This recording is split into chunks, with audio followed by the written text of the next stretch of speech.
Amém? Para começar a conceituar contigo, existem duas formas tratadas na palavra de Deus ou na teologia, no estudo de Deus, que falam do Espírito Santo. A primeira é a paraclitologia, formada pelas palavras gregas paráclitos, aquele que consola, ajuda, intercede, e logia, estudo da doutrina.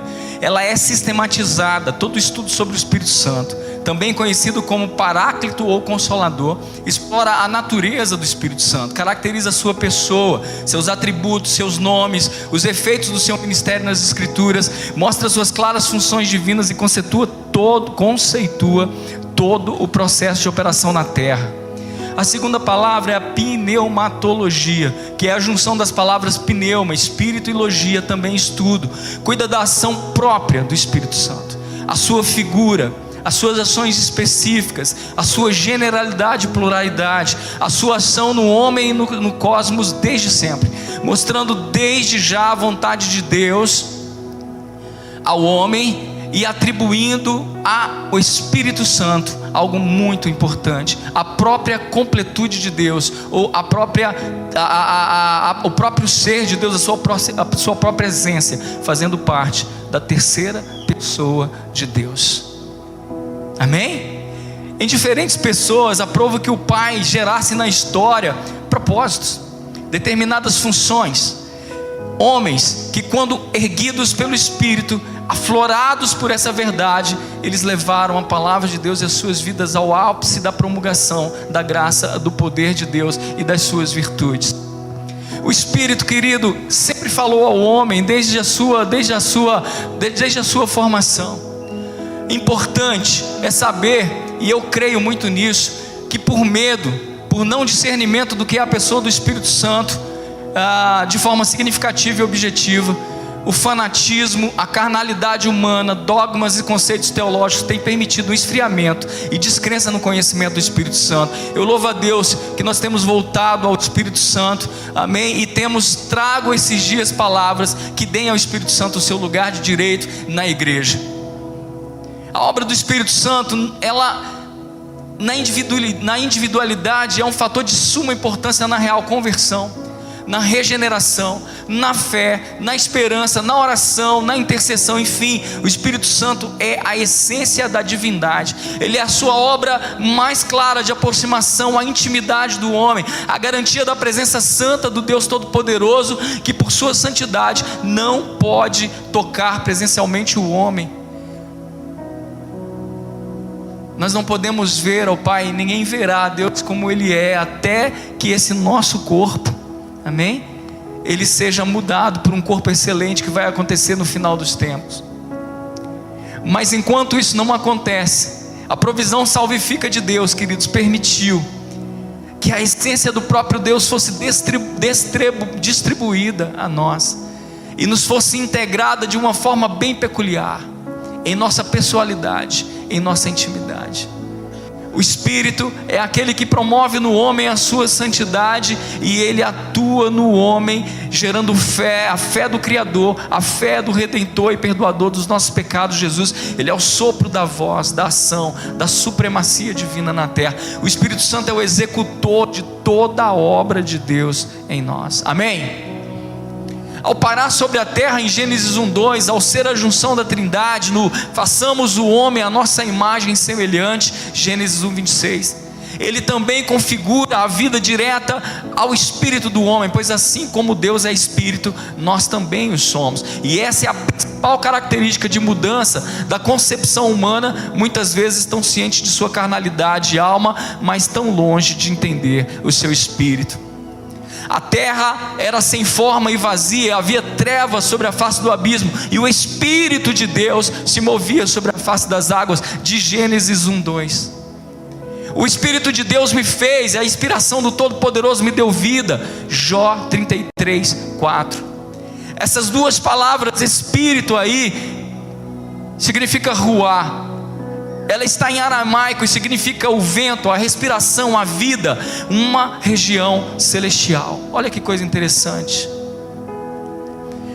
O Espírito trouxe ao homem uma essência que é totalmente celestial. Uma essência que dentro do homem torna-o sobrenatural, torna-o capaz de viver as revelações que tornam aptas e dão aptitude ao homem para verificar, para sondar o próprio Deus. Sem o Espírito Santo de Deus, queridos, nós não conseguimos ler a Bíblia e entender, nós não conseguimos discernir, nós não conseguimos compreender os nossos dias, nós não conseguimos ter paz e gozo na nossa história. A prova disso é o tanto que a nossa humanidade está sendo destruída sem o ruá, sem a percepção desse ruá. O Espírito do Senhor que inspirou profetas. Em 1 Samuel 10, 6, 7 diz: o Espírito do Senhor se apodera de ti, profetizarás com eles e te mudarás em outro homem. Profetizarás com eles e te mudarás em outro, com ele e te mudarás em outro homem. E há de ser que quando estes sinais te vierem, faz o que achar a tua mão, porque Deus é contigo. Essa era a capacidade que o Espírito podia promover através da ação profética ou através da sua busca. A mesma capacidade que nós devemos nos permitir viver esses dias. A mesma capacidade que nós devemos buscar viver intensamente esses dias. Essa é uma palavra do profeta Samuel, Saul, quando Saul foi ungido rei. Agora tem uma coisa muito interessante que eu já quero começar discutindo contigo. É que essa palavra Saul e de unção, ela não gerou em Saul apenas pela palavra perpetuidade. Ela não se perpetuou sobre a vida de Saul. Eu quero te trazer um princípio considerável para você entender o que a gente vai falar hoje. Você deve ser o maior mantenedor da força de Deus e do Espírito de Deus na sua vida. Você deve ser o responsável por configurar na sua própria vida, por estartar na sua própria vida a presença de Deus. As nossas ativações, como que foi feita semana passada, o gozo de Deus que sobreveio sobre a nossa casa, o mover do Espírito que tocou algumas pessoas. Eu sei que pessoas foram batizadas do Espírito Santo aqui semana passada, alguns foram tocados no seu destino, dons foram liberados que talvez você nem saiba que tenha vivido. Mas eu quero te dizer, isso não basta, queridos, não basta. O prosseguir na vida com Deus é muito mais importante. Entender, se capacitar, orientar-se, promover, ser quebrantado, viver no nível de arrependimento que te faça viver dia a dia proatividade de visão no Senhor que você serve. A unção, esses contra-gota que tomamos, que Deus nos dá, é para bênção nossa. E quando eu falo contra-gotas, não quer dizer que eu não creio que isso mude o destino, mas olha, escute de alguém que tem experiência de conversão, e em todos os sentidos que você imagina. Conversão própria, dificuldades em vencer pecados, dificuldades em andar em áreas que Deus precisa que nós promovemos até chegar ao nível de Deus nos colocar pela sua misericórdia em liderança.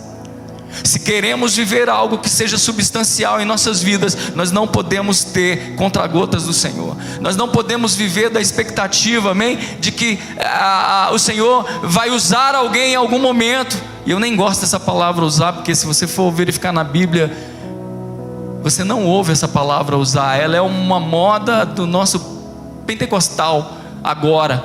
A Bíblia não utiliza usar a nenhum profeta. A Bíblia não utiliza usar a nenhum rei. A Bíblia não utiliza usar em nenhum momento no Novo Testamento. É engraçado isso, né? Mas nós hoje utilizamos. Não quero te dizer que está errado, tá, queridos? Eu só acho que muitas vezes a gente preenche alguma coisa sobre utilidade, sobre uso, e aí sabe o que acontece? Nós somos aqueles que provamos do Espírito Santo como se a gente prova da Netflix. Hoje Deus vai usar alguém para falar comigo. Nós até geramos expectativas e vamos em lugares em que Deus pode usar, abençoar pessoas, direcionar pessoas por revelação, por dom de profecia. E muitas vezes nós procuramos isso como se nós pudéssemos mudar um canal das nossas vidas apenas ativado por uma profecia. Como mostra que Saul, ele foi ativado por uma profecia, mas ele não permaneceu nela. Então nós temos uma grande responsabilidade de entender o Espírito Santo a partir de nós, entendendo que o homem interior precisa ser mudado, amém, queridos? Nós vamos ver muita coisa disso ainda daqui a pouco. Olha o que acontece, e é contrário também, Samuel pregando da mesma forma a Davi. Ele diz: então Samuel tomou o vaso de azeite e ungiu no meio dos seus irmãos, e desde aquele dia em diante o Espírito do Senhor se apoderou de Davi. O mesmo Samuel agora unge o substituto de Davi ao reino de Israel, e esse inspirado por Deus foi o maior rei de todos os tempos. Política e espiritualmente ele foi um símbolo de dias cheios de graça, visão e unção. E quando você pega as escrituras de Davi, os seus escritos, quando você pega os salmos e você vê Davi falando peculiarmente sobre o Espírito Santo de Deus, você sabe por que esse homem foi ativado. Até mesmo o velho, quando ele estava cansado de dias, esse homem criou diante de Deus coisas que nos serviram, que nos abençoaram. Ele foi ungido como profeta, ele escreveu 2 salmos messiânicos, o 2 e o 22, ele falou de coisas ali, queridos, que seriam advindas do Messias, como o pai espiritual do Messias, ou alguém do qual o Messias sairia da sua própria raiz. Ele foi apto a discernir inclusive o futuro. O que o Espírito Santo, no que nós precisamos entender, queridos, nesses dias, é que nós estamos em uma era definidora dos nossos tempos. A figura do Espírito Santo não pode ser em nós apenas uma linguagem de crença, ela tem que ser uma aptidão notória e individual de cada um de nós. Amém? Vocês estão aí? Essa figura de Deus, o Espírito Santo, que moveu os profetas, também disse: filho do homem, põe-te em pé e falarei contigo. Então entrou em mim o Espírito quando falava comigo, e me pôs em pé, e ouvi o que ele me falava, e disse-me: filho do homem, eu te envio aos filhos de Israel, as nações rebeldes que se rebelaram contra mim. Eles e seus pais prevaricaram contra mim até o mesmo dia. Essa é a figura descrita em Ezequiel 2, de 1 a 2, quando Deus chama Ezequiel para ser profeta. A função do Espírito Santo, ruá, essa força espiritual de Deus que estava especificamente ou muito propriamente no Velho Testamento, amém? Ela fez com que homens saíssem da sua vida comum e se voltassem ao Pai de uma tal forma que era impossível não produzir consideráveis verdades no ambiente geográfico, no ambiente político, ou seja, onde eles estivessem.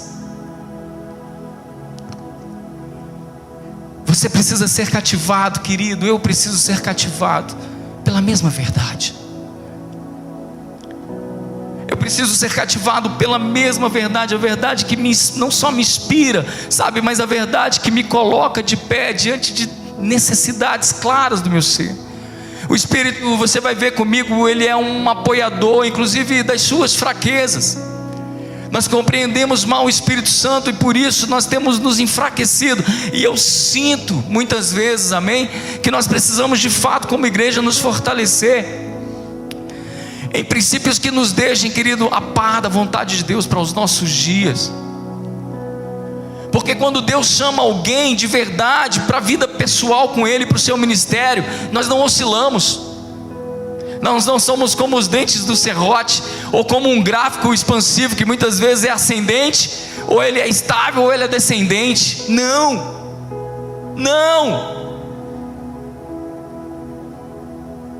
Os nossos desafios podem até nos levar a viver determinadas situações de acesso e de queda, mas o Espírito Santo de Deus nos põe estáveis em todo o tempo, porque Ele é a essência de Deus em você. Amém? Muito importante é que o Espírito de Deus e o Espírito humano são ligados para difundir, diga difundir, para manifestar, para pregar e serem testemunhas dos atributos morais de Deus no seu povo. Em Ezequiel 11, 19 e 20 ele diz: e lhe darei o mesmo coração, um espírito novo porei dentro deles, tirarei a sua carne, ou seja, o coração de pedra, e lhes darei um coração de carne, para que andem nos meus estatutos e guardem os meus juízes, os executem, e eles serão o meu povo e eu serei o seu Deus. Esse versículo é uma virada de chave, a gente precisa entender ele. Porque o próprio Pai diz: eu porei sobre eles o meu espírito. Eu tirarei deles a carnalidade, colocarei o coração de pedra, tirarei a sua carnalidade e lhes darei um coração de carne. Mas olha só para quê? Para que andem nos meus estatutos, para que guardem os meus juízos e os executem. Assim eles serão o meu povo e eu serei o seu Deus. Imagine, querido, quanto poder real você pode receber de Deus quando você descobre isso. Que mais vale para qualquer ser humano, em qualquer nível da sociedade que ele tiver, em qualquer nível de status que ele puder empreender, que o que mais vale é ele ter um coração dilatado em Deus, um coração sincero diante de Deus, um coração apto a receber, sabe, essa plenitude dos céus que quebra o nosso coração, que arrazoa conosco, que entra em juízo conosco, nos fazendo entender a completude da sua presença. E então, a partir disso, nós possamos ser cheios das virtudes que trazem equilíbrio às nossas vidas e à vida das pessoas que estão do nosso lado.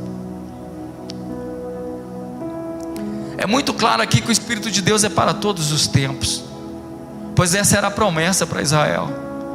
Em todo o tempo, o Pai desejou e manifestou a sua vontade em um eixo de equilíbrio, a vida com Deus e seus preceitos espirituais e morais. E o quanto eu decido entender e dar lugar à voz do Espírito Santo que muda a minha vida. Essa é a única forma do qual o Pai me traz a capacidade de gerar vida em mim mesmo. Davi orou no Salmo 51:10: cria em mim, ó Deus, um coração puro e renova em mim um espírito reto. Repete isso comigo, por favor. Cria em mim, ó Deus, um coração puro e renova em mim, Senhor, um espírito reto. Se essa for uma das suas orações diárias, se essa for uma das tuas ações diárias, nada, queridos, pode te segurar. Nada pode te segurar, porque aquele que tem um coração puro diante de Deus, e Deus entende os tempos e as estações, também o modo de cada um, Ele vai te sustentar e te posicionar no lugar correto, na hora certa e no momento certo. Você crê nisso?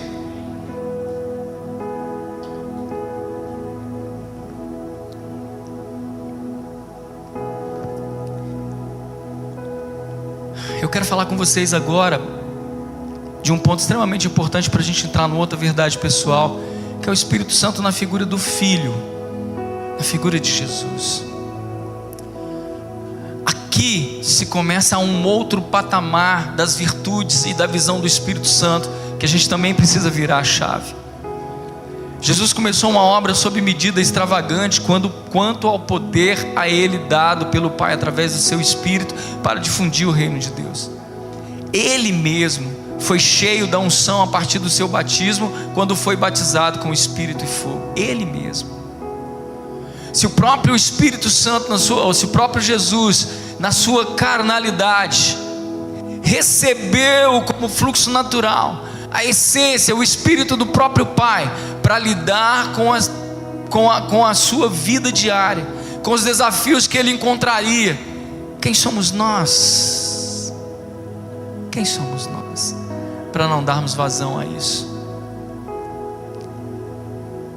João descreve: e eu em verdade vos batizo com água para o arrependimento, mas aquele que vem após mim é mais poderoso do que eu, não sou digno de levar as suas sandálias. Ele vos batizará com o Espírito Santo e com fogo. Amém, queridos? É tudo pela vontade do Pai mudou. No Velho Testamento, quando a figura clara pela reverência era movida especificamente a alguns homens, não que Deus não atuava nas pessoas.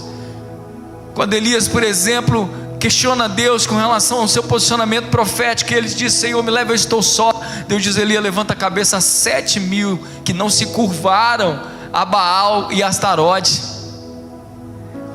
Em Números 11, por exemplo, quando Moisés impõe as mãos sobre os 40 anciões que o ajudariam a promover a virtude, amém, os conceitos de Deus na terra, a Bíblia diz que aqueles homens profetizaram.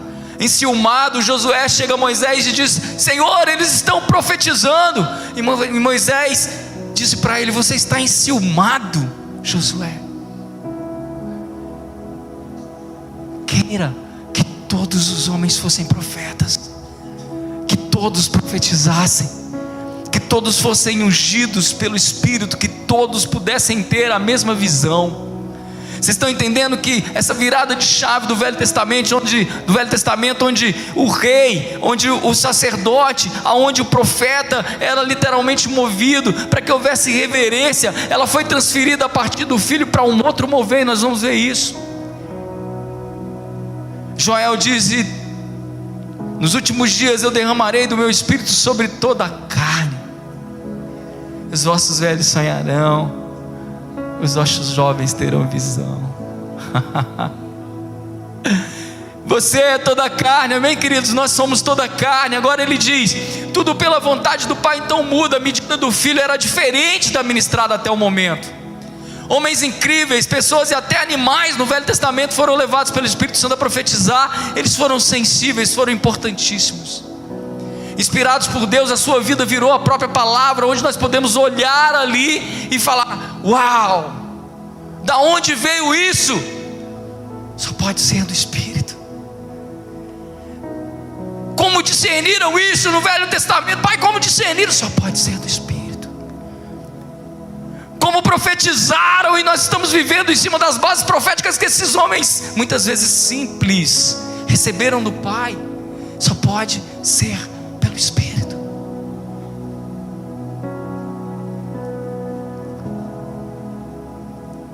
Jesus então começa o seu ministério. Ele escolhe os 12 e começa a mudar a história da humanidade. O objeto peculiar de Jesus: os povos, os simples, os humildes. Com suas próprias mãos ele abraçou, curou, salvou, libertou homens do poder das trevas, repreendeu demônios. Com seus próprios lábios ele proclamou uma nova palavra, e a unção ele dividiu com os seus discípulos.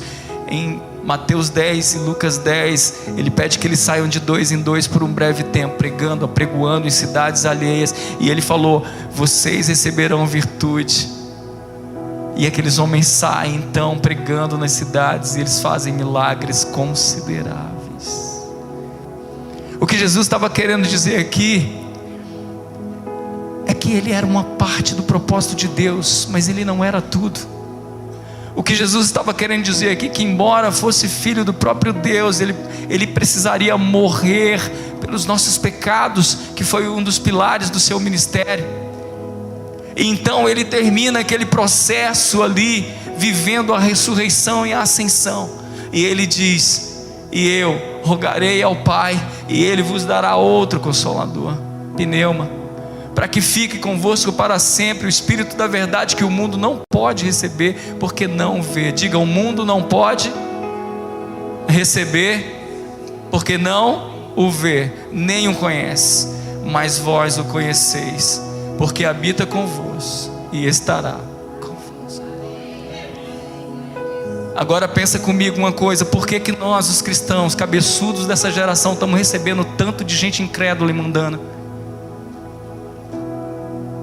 E eu não estou falando, queridos, de questões intelectuais, porque eu recebo, preciso estudar. Eu estou falando de questões muitas vezes que são espirituais. Nós estamos cheios de heresia dentro da casa de Deus, assumindo uma postura muito ruim esses dias, porque não temos entendido que o Espírito de Deus é a fonte da verdade para os nossos dias. Estamos recebendo, sabe, lotando as nossas caixas e as nossas saídas das nossas redes sociais com mensagens que sequer muitas vezes são de cristãos. e nós tomamos aquilo como verdade, e a gente inclusive impunha aquilo como uma bandeira e uma espada. Ah, mas pastor, isso norteia pensamentos. Eu sei. Mas por que, queridos, quando temos a lei e a verdade em nossas vidas? Eu queria que você pensasse isso, tá? Não estou falando que tudo que vem do mundo é ruim, não.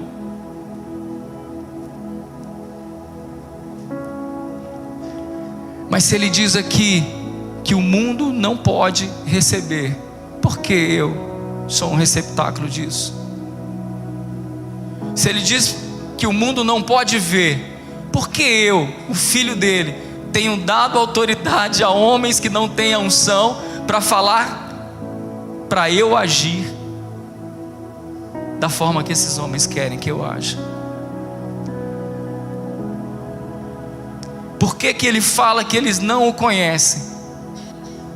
Eu abro livros, biografias de homens espíritas, de monges, para que aquilo vire verdade na minha vida. Eu assumo uma postura muitas vezes de andar com aquilo. Cuidado, porque isso é muito sutil. Cuidado, porque isso é perigoso para você. Nós estamos num dia, querido, que coisa mais chata está ficando. Qualquer assuntozinho desse tamanho vira uma bomba comunicativa. E aí os pastores, todos os principais pastores, vão tratar dos bebês born. Você acha que aquilo é necessário de verdade? A igreja necessita disso? Por que a gente está fazendo isso?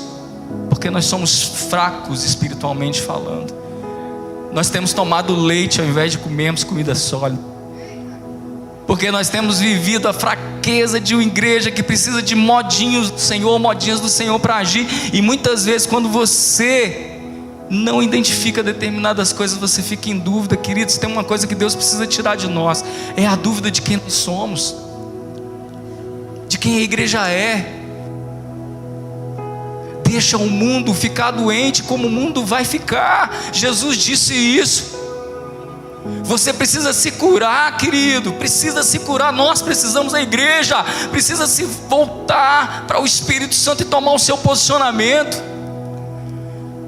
Meu Deus, eu não posso crer na idolatria, queridos. Eu não posso crer em formatos que não distinguem, não tornam o Senhor Jesus, o nosso Deus, como soberanos na nossa vida. Se eu estiver fazendo isso, o evangelho para você é maldição.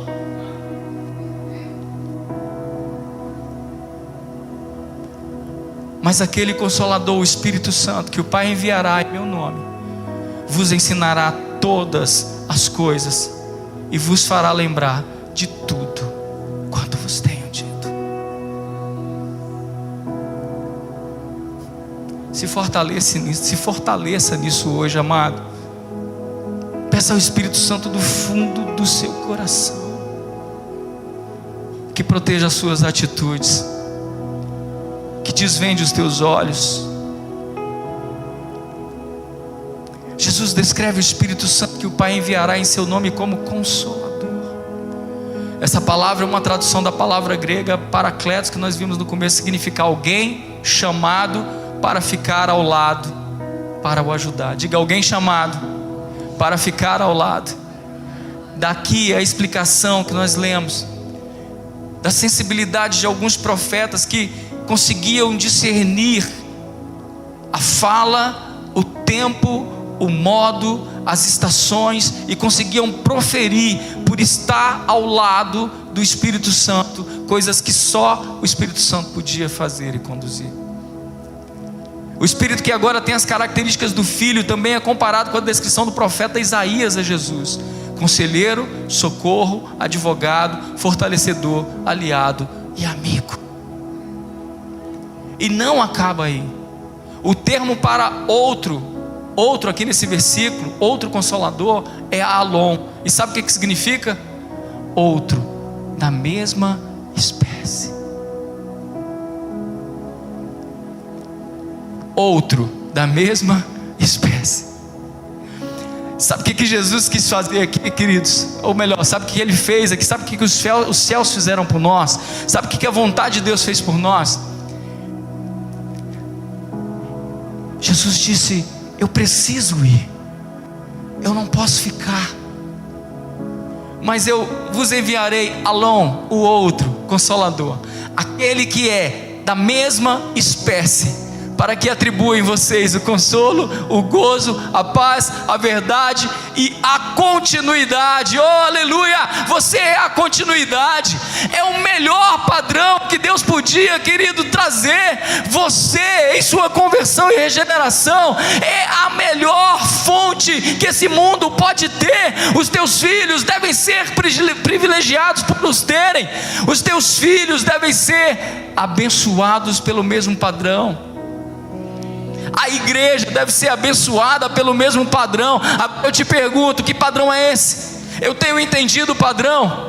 Eu tenho entendido que o Alon, esse outro Consolador, é aquele que me colocaria no mesmo nível do próprio Filho. E ele diz: nós somos herdeiros de Deus e co-herdeiros do Filho no seu reino. Diga: co-herdeiros. É uma equação simples de nós entendermos, queridos. O que nós precisamos fazer é nos argumentar, é nos habilitar, é quando discernidos disso, andarmos sobre essa mesma missão. O Espírito Santo faria como missão os discípulos testemunhas de Cristo, tudo o que Jesus fez por eles. Jesus disse: eu vos dou autoridade, vocês falarão novas línguas, expulsarão demônios, se beber alguma coisa mortífera, isso não vos fará dano. Ide por todo o mundo, pregai o meu evangelho, fazei discípulos das nações. Esse poder é para nós, é para você e para mim, é para a igreja.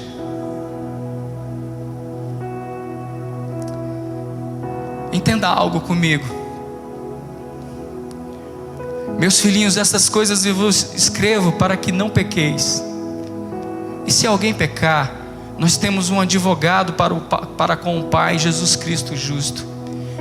O advogado aqui nesse versículo, que está em 1 João 2,1, também é Paracleto. Porque além de tudo, tanto no Velho Testamento como no Novo Testamento, Deus sempre gerou um escape aos seus filhos, para que eles não se sentissem órfãos. Esse advogado aqui é alguém que se põe ao seu lado, para que nos momentos difíceis você não abaixe a cabeça, para que nos momentos de crise humana você não desiste da verdade de Deus, para que nos momentos das tuas angústias pessoais, e aí eu quero falar algo com vocês, como eu comecei a palavra, o Espírito Santo é pessoal, queridos. Ninguém, sua esposa, seus pais, seus avós, seus tios, ninguém vai mudar você, a não ser o Espírito Santo de Deus te convencendo do pecado, da justiça e do juízo. Ninguém. Você pode começar como nós cantávamos antes: eu sou um homem torto, vivia numa casa torta, morava, mas Jesus me endireitou. A única forma de você deixar essa tortidão, acho que essa palavra nem existe, né? Ou esse meio torto de viver, é encarar que só há uma forma de você se sobressair com relação a isso: é deixar e permitir que o Paracletos, o Ruá, esse advogado, interceda por você diante de Deus. Amém? Não há pecado que pode te parar. E agora eu quero te dizer algo. Você pode não ter sido ungido como Jesus ainda no ventre da sua mãe, mas é ungido de Deus por sua vontade. Amém? Você pode não ter os melhores exemplos na sua casa para exercer as funções ministeriais de Jesus, mas você foi alguém chamado por Ele. Amém? Você pode ainda não estar fazendo as mesmas obras e ter o mesmo discernimento, mas você tem os caminhos e a palavra que pode te fazer chegar lá. Amém? Pois se você é filho, e se o Filho verdadeiramente te libertar, você será livre para viver o melhor de Deus na sua vida. Amém? Então permita que o Senhor trabalhe na sua mente e coração, estendendo os seus níveis, te dando direção clara, melhorando a sua capacidade de andar, trabalhando no seu homem interior. Da mesma maneira, também o Espírito nos ajuda nas nossas fraquezas, porque não sabemos o que havemos de pedir como convém, mas o Espírito intercede por nós com gemidos inexprimíveis. Aquele que examina os corações sabe qual é a intenção do Espírito, e é Ele que, segundo Deus, intercede por nós, intercede pelos santos. Quando eu aprendo isso, eu aprendo e entendo que eu sou ruim pra caramba. Quando eu entro na santidade de Deus pela revelação do Espírito, eu entendo que eu posso fazer coisas horríveis, mas a graça do Pai, o Paracletos, o nosso advogado, o nosso construtor, nos transforma e nos coloca como se convém.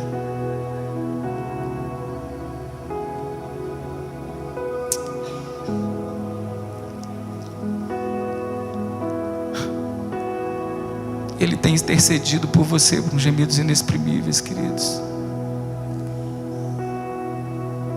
Ele tem te chamado para a sua presença com gemidos inexprimíveis.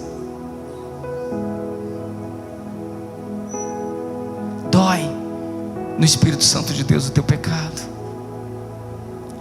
Dói no Espírito de Deus a tua falta de revelação. A nossa, eu vou me colocar nesse meio. Dói no Espírito de Deus a nossa falta de fé. Dói no mundo espiritual que nós estamos deixando de viver o melhor de Deus todos os dias, para nos questionarmos sobre não ganhamos, não recebemos, não estamos, não queremos estar. Dói. Dói no Espírito Santo de Deus que você tenha tempo para todas as coisas no seu dia e você não tenha meia hora para orar. Dói no seu Pai Celestial que você deseje viagens, todos os bens dessa terra, mas você não deseja a preciosidade do reino, descobrir essas palavras na intimidade, de viver com Ele a sua bondade, de ter o seu ventre movido por essa palavra. Dói. Dói no Espírito Santo de Deus saber que Ele ministrou, que Ele tem ministrado o seu poder a alguns remanescentes, mas toda a terra deveria estar cheia da sua glória, como nós cantamos aqui. Então vamos atribuir ao Espírito Santo de Deus o seu lugar, amém, queridos? Vamos entender um pouquinho essa figura? Mas um só e o mesmo Espírito opera todas essas coisas, repartindo particularmente a cada um como quer os seus dons. Paulo faz uma descrição incrível em 1 Coríntios, no capítulo 11, 12 e 13, sobre as características do Espírito. É uma das maiores revelações sobre quem Ele é, como Ele age, os seus dons, seus atributos e como a igreja deve agir dentro do Espírito Santo. Eu te aconselho a ler depois. Ele demonstra o seu entendimento aos homens. Não saia da vossa boca nenhuma palavra torpe, mas só que for boa para promover a edificação, para que dê graça aos que a ouvem. Não entristeçais o Espírito de Deus, no qual estáis selados para o dia da redenção. Efésios 4, 29, 30. Então o Espírito Santo de Deus, Ele não só é aquele que está na igreja repartindo particularmente a cada um os seus dons como Ele quer, mas Ele é aquele que também atribui a nós a responsabilidade de uma mesma fonte, de uma mesma língua, não sair bênção e maldição. De assim como Ele escreveu: eu ponho diante de ti a bênção e maldição, escolhe pois a vida, a bênção, para que vivas. Essa é a minha, essa é a tua responsabilidade. Não entristecei o Espírito Santo de Deus, no qual estáis selados para o dia da redenção. A ação de Deus, queridas, ela não é só mensurada por aquilo que a gente vê Deus fazer, mas ela é mensurada por aquilo que você de fato faz. sabendo primeiramente isso, que nenhuma profecia da Escritura é de particular interpretação, porque a profecia nunca foi produzida por vontade de homem algum, mas os homens santos de Deus falaram inspirados pelo Espírito Santo de Deus. Eu tenho falado para Deus: Senhor, eu quero ser um profeta expressivo para essa nação, para essa geração. Não que eu não seja feliz com o que eu estou fazendo, mas a gente precisa crer que aquilo que está em nós precisa prevalecer em números maiores, amém? E que começamos entendendo que se somos selados, se temos vivido uma vida reta, o Senhor pode fazer com que nós sejamos os profetas de amanhã. Muitos têm profetizado um avivamento nos últimos dias sobre a terra, e eu creio que esse avivamento é um avivamento de arrependimento e de quebrantamento. E é claro que quando há quebrantamento e arrependimento, a consequência disso é o avivamento e a manifestação das curas e do poder de Deus. Isso é claro.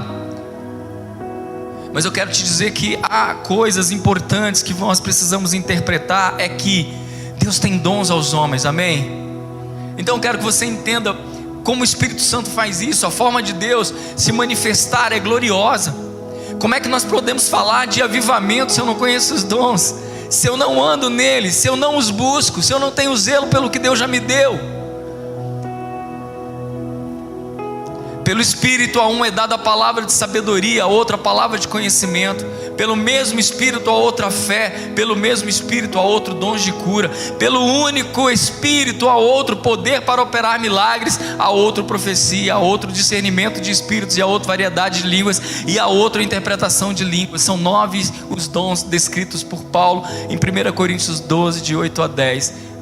Se você não sabia disso, volte lá, estude, escreva, porque você precisa pedir isso.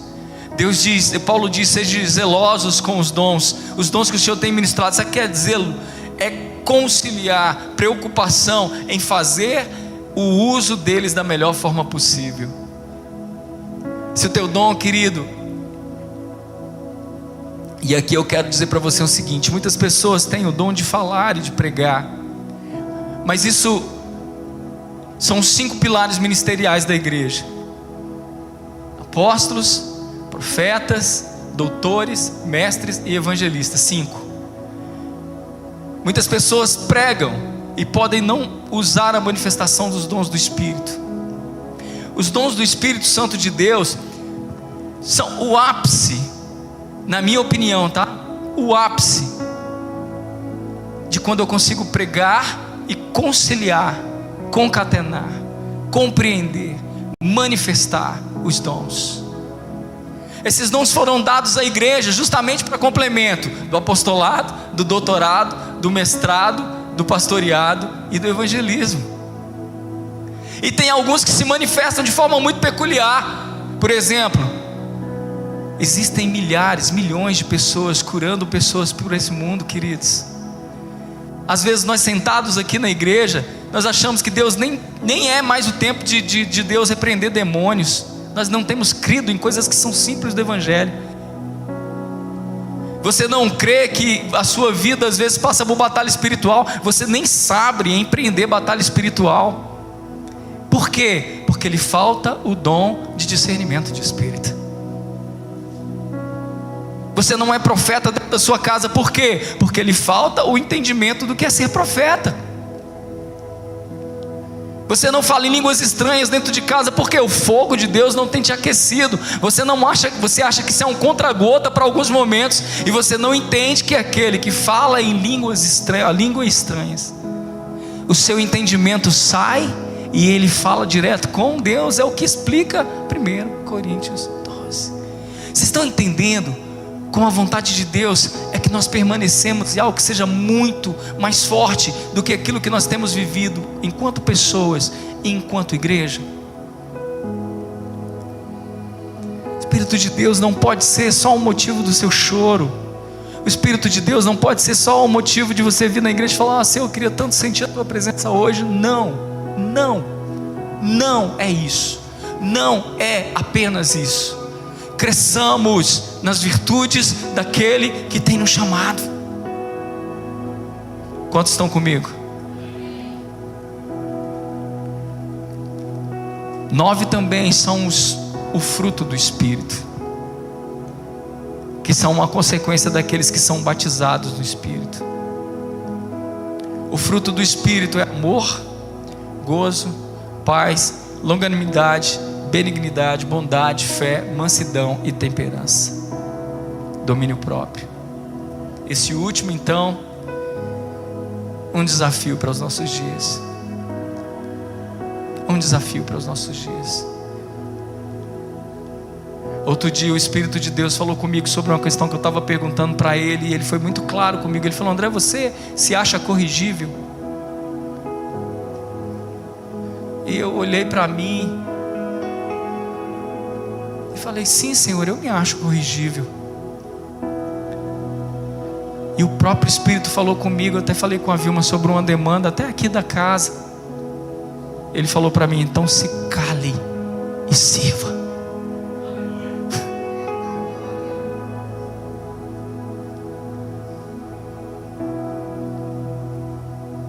E às vezes, porque nós operamos em autoridade, a gente acha que pode colocar o cajado em qualquer lugar que você quiser.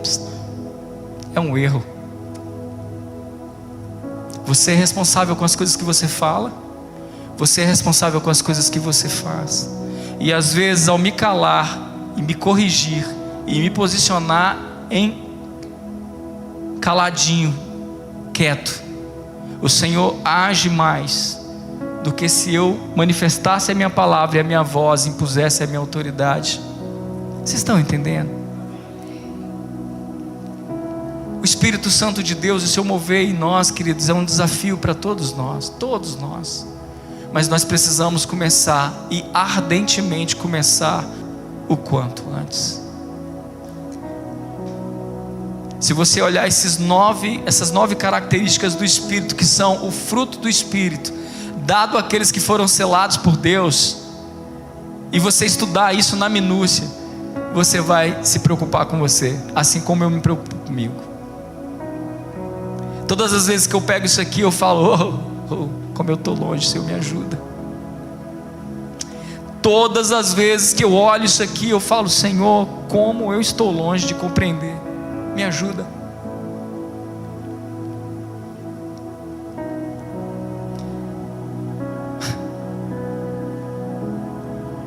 A gente tem muita coisa para falar, mas eu quero tocar em 3 assuntos hoje importantes com vocês. E eu quero terminar aqui. Eu quero falar com vocês sobre 3 histórias fundamentais da igreja para os nossos dias. Eu quero que vocês ouçam isso aqui atentamente, porque o final dessa palavra nós vamos ministrar sobre isso. Eu quero tocar no assunto de 3 homens incríveis do Novo Testamento, que estavam no meio dos apóstolos, mas não dependiam especificamente só da unção desses homens. Eles tinham sido direcionados e eles entenderam o seu chamado, e eles então partiram para se dedicar a Deus sobre tudo o quanto Deus queria que eles vivessem. O primeiro que eu quero citar para vocês é Barnabé. Barnabé está escrito no livro, ele foi mencionado no livro de Atos e também por Paulo em outro livro. E ele foi um missionário da igreja primitiva que ficou conhecido por sua generosidade. Ele evangelizou vários lugares no Império Romano e foi o mentor do apóstolo Paulo. Ele foi o mentor do apóstolo Paulo. Imagine a grandeza desse homem. O ministério de Paulo deveu muito a Barnabé. Barnabé era um judeu da tribo de Levi, natural da ilha de Chipre, que se tornou cristão. Ele não nasceu cristão. Seu nome era José, mas os apóstolos o chamavam de Barnabé, que significa encorajador. O espírito de força estava naquele homem, ou filho da consolação, com o mesmo sinônimo dado ao Espírito Santo. Ele recebeu dos apóstolos o mesmo sinônimo dado ao Espírito Santo, Consolador. Barnabé era um membro valioso da igreja. Além de corajador, ele era generoso. Atos 4, 36, 37 diz que ele tinha um terreno, ele vendeu todo esse terreno e ele deu isso para a igreja, porque naquela época, a gente vai ler ali Atos 2, 3, isso era comum no meio deles. Quando Saulo, também conhecido por Paulo, se converteu, ninguém confiava nele na igreja primitiva. Paulo esteve lá depois de ter vivido uma experiência considerável com Deus por anos, e ainda assim a igreja não reconhecia Paulo como alguém que havia sido chamado por Deus. Mas nesse processo de conversão de Paulo, um homem teve coragem de estar com ele. Esse homem, graças à intervenção de Barnabé, Paulo foi aceito pelos apóstolos e não mais foi excluído da comunidade cristã, inclusive podendo estar com ele lá. Na igreja do Senhor, você precisa ser um Barnabé. Você precisa ser um confiável. Você precisa ser um obreiro valoroso. Esse cara não estava atrás de título, querido. Ele não era apóstolo, ele era reconhecido.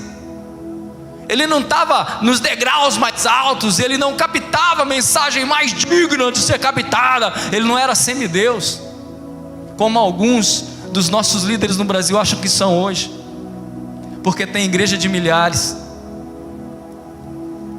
Esse cara servia as pessoas e corajosamente, chamado de consolador, ou seja, aquele que depois de viver a perseguição da igreja não desistiu.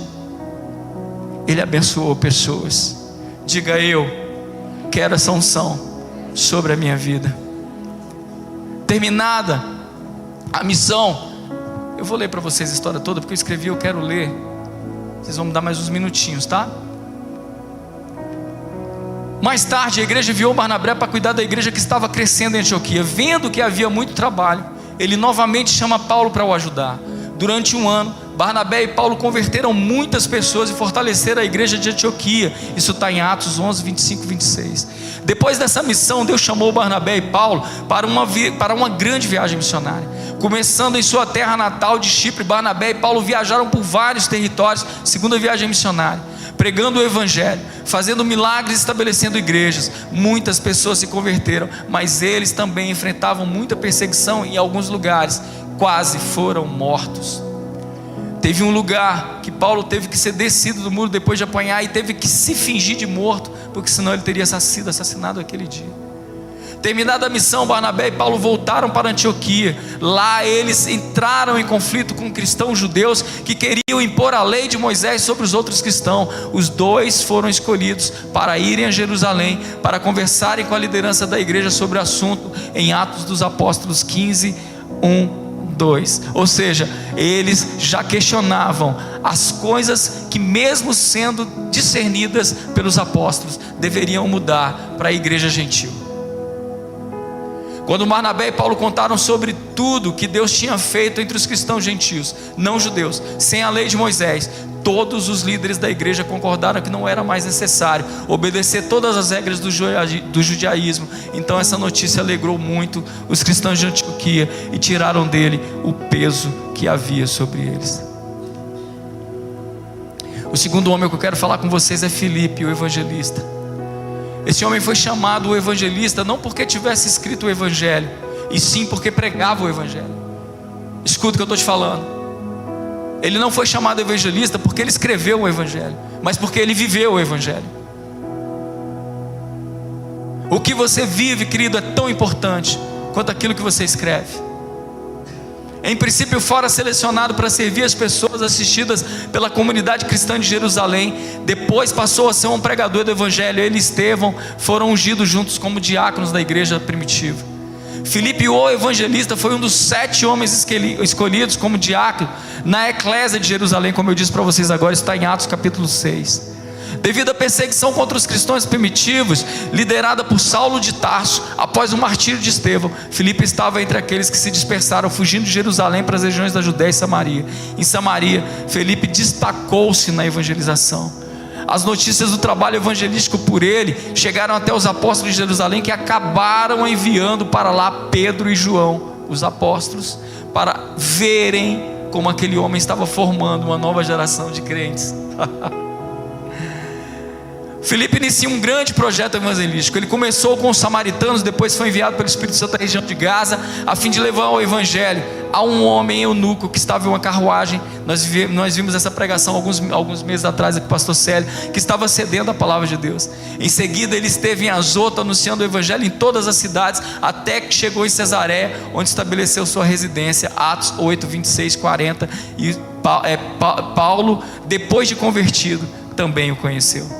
O ministério do evangelista é o terceiro entre os 5 relacionados por Paulo na carta aos Efésios, capítulo 4, versículo 11. Sua citação, Paulo classifica 5 categorias de ministros: apóstolos, profetas, evangelistas, pastores e mestres, que a gente falou. O verdadeiro evangelista não se detém em ficar fixo em um grupo, mas que sempre avança na direção das almas. Vocês vão entender porque eu estou tocando isso aqui daqui a pouco.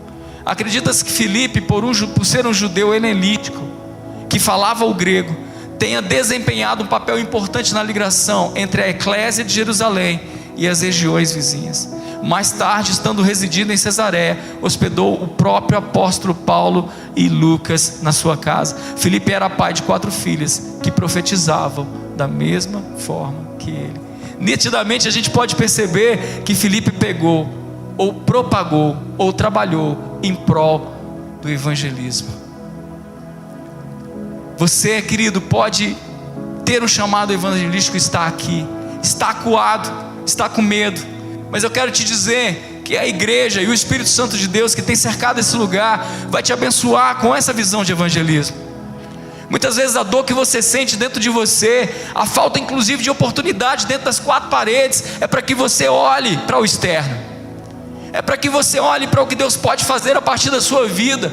Nem todos foram chamados para o evangelismo, mas aqueles que foram devem ser queimados perpetuamente e tremendamente por esse dom. Nem todos, queridos, foram chamados às ruas, mas se você foi, seja um agente de Deus, se levante em nome de Jesus para ser, seja queimado para ser em nome de Jesus, e seja abençoado por essa casa para ser. Apenas faça isso de forma submissa. Sabe qual é o problema de que muitos evangelistas apanham fora da casa? Porque não são submissos à igreja. Mas quando alguém é submisso à igreja e é um evangelista, ele tem frutos consideráveis, inclusive exemplos de frutos aos apóstolos. Porque no reino dos céus não há acepção de pessoas nem para quem age. Eu posso ser o mais simples e o menor e ter glória de maior. Inclusive, o Senhor distingue isso. Porque Ele diz que qualquer um que faz alguma coisa a um pequenino, faz ao próprio Deus. E isso é galardão celestial. Amém, queridos? Tem evangelistas e tem obreiros que vão ter galardões maiores do que nós, os pastores. Vocês precisam entender isso. Tem pessoas que estão sentadas aqui, que falam a outras pessoas e abençoam outras pessoas, que podem ter galardões maiores do que o meu. Vocês precisam entender isso. Porque quando a gente entende isso, a gente para de ser crente morno de banco de igreja, querido, que acha que o pastor A, o pastor B é melhor, que acha que o apóstolo A, o apóstolo B é melhor, que acha que fulano que está na televisão é melhor do que um cara simples que está evangelizando uma cidadezinha pequena, lançada no interior do Goiás brasileiro, amém? Ou alguma tribo indígena no Brasil. Que palhaçada de visão é essa?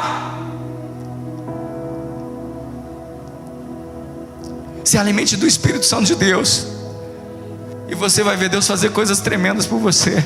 Você não vai precisar, sabe, querido, de ser validado por ninguém, nem por mim, nem por pastor nenhum. Você tem aquilo que Deus tem, que Deus quer que você tenha. E o último que eu quero ler com vocês rapidamente é sobre Estevão. Estevão, um diácono de Deus. No Novo Testamento, Estevão foi um dos primeiros diáconos da igreja cristã primitiva, conhecido por sua fé, sabedoria, habilidade de anunciar o evangelho. Ele viu Jesus, teve experiências próprias com ele, com o corpo. Ele também é reconhecido como o primeiro mártir da história da igreja, tendo sido apedrejado por suas crenças. Os apóstolos escolheram Estevão para servir à mesa, enquanto eles se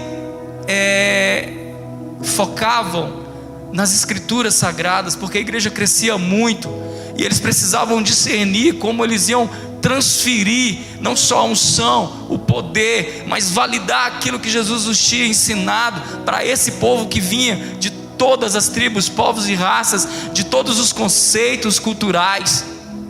Vocês acham que isso é fácil?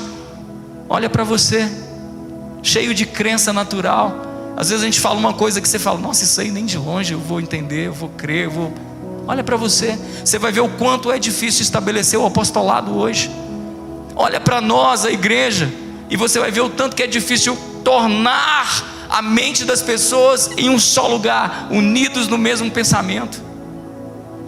Eles estavam tentando fazer isso, ele falou: a gente não vai conseguir fazer tudo, então nós vamos ungir homens que sirvam as mesas. Esses homens deviam ser habilitados, cheios do Espírito Santo. Eles deviam conseguir pregar o Evangelho, discernir aquilo que eles estavam vivendo. Eles deviam sofrer pela igreja. E foi exatamente isso que esses homens viveram. Estevão foi acusado de blasfêmia contra a lei judaica e o sinédrio. A Suprema Corte Judaica o condenou à morte, e então ele foi apedrejado. A sua morte foi uma grande perda para a comunidade cristã. Ele é lembrado como o primeiro mártir em um modelo de fé e coragem que iniciou o martírio de todos os outros apóstolos. Em resumo, Estevão foi um homem de fé cheio do Espírito Santo, que serviu a igreja cristã e foi morto por defender suas crenças, conforme a igreja de Jesus Cristo, sendo lembrado como o primeiro mártir. Estevão representa os que amam o Senhor acima de qualquer coisa. Estevão representa aqueles que são cheios do Espírito Santo e se acham dignos de o serem. Estevão representa os que servem ao Senhor sobre qualquer prova e medida, que amam o corpo de Cristo, que servem de exemplo cultivador de um evangelismo invisível muitas vezes, por exemplo, que tocou Saulo de Tarso e o fez estender-se ao Evangelho de Cristo, curando a sua mente e fazendo dessa ação do seu martírio a semente de conversão do maior missionário e, para mim, um dos maiores ícones do Evangelho do nosso tempo, que foi o apóstolo Paulo. Queridos, no Espírito do Pai, nós precisamos ser sementes, instrumentos, dar valor, produzir algo que nos custe realmente alguma coisa. Hoje, essa palavra não aponta, mas exorta-nos a olhar no detalhe, a dilatar o coração ao quebrantamento. Se seu chamado não tem produzido o resultado que você espera, nós devemos orar. Se seu chamado ainda é fruto de dúvidas no seu íntimo sobre o serviço da casa de Deus, nós devemos orar. Precisamos pedir a Deus perdão por negligência, por apatia, por passividade, por procrastinação. Nós devemos orar. Se quer pedir ao Espírito Santo seu fogo interior, você precisa mudar a partir de agora. Nós devemos orar. Em nossos dias estamos sob fogo cruzado de diversas situações. As ideologias, as suas bandeiras, o inferno está se aflorando, e era assim que deveria ser. Então, nós precisamos vencer duas coisas importantes nos nossos dias, e eu quero terminar aqui. O primeiro é o anátema, de uma palavra que corre paralela à palavra de Deus, mas que infelizmente ela é maldição. E Paulo nos adverte isso em Gálatas 1, 8, 9, ele diz: mas, ainda que nós, ou mesmo o anjo, entenda isso, queridos, mas, ainda que nós, ou mesmo o anjo, vindo do céu, vos pregue evangelho, que vá além do que temos pregado, seja anátema. Assim como já dissemos, e agora repito: se alguém vos prega evangelho, que vá além daquele que recebestes, seja anátema. Anátema é uma palavra usada como maldição. Anátema é uma palavra usada que deve ser usada como um critério de crivo de filtro para nós, os verdadeiros evangélicos, os verdadeiros crentes no Senhor, os verdadeiros protestantes, o que você quiser chamar, né? Os verdadeiros filhos de Deus. Se alguém te disser alguma coisa que não tenha fundamento na lei dos apóstolos, querido, rejeite isso em nome de Jesus. Portanto, vos quero fazer compreender que ninguém que fala pelo Espírito de Deus diz: Jesus é anátema. E ninguém pode dizer que Jesus é o Senhor, senão pelo Espírito Santo de Deus. E o segundo ponto que a gente precisa vencer nesses dias, que infelizmente o tempo não vai permitir a gente transcorrer sobre eles, é a apostasia. Apostasia é algo sério. Não deixe que ninguém os engane de modo algum. Antes daquele dia virá a apostasia, e então será revelado o homem do pecado, o filho da perdição. Esse se opõe e se exalta acima de tudo o que se chama Deus ou é objetivo de adoração, chegando até a sentar-se no santuário de Deus, proclamando que Ele mesmo é Deus. Nós estamos pensando que só o anticristo, o homem da perdição, que inclusive é sobre ele que esse texto fala, vai gerar essa visão em nós. Mas preste atenção em muitos dos homens, dos levitas de hoje, os famosos. Preste atenção nos pastores, muitos apóstolos de hoje, os famosos, e vê se esses caras não estão produzindo adoração para eles em grande momento. Eu não estou criticando ninguém, querido, só estou te pedindo para discernir.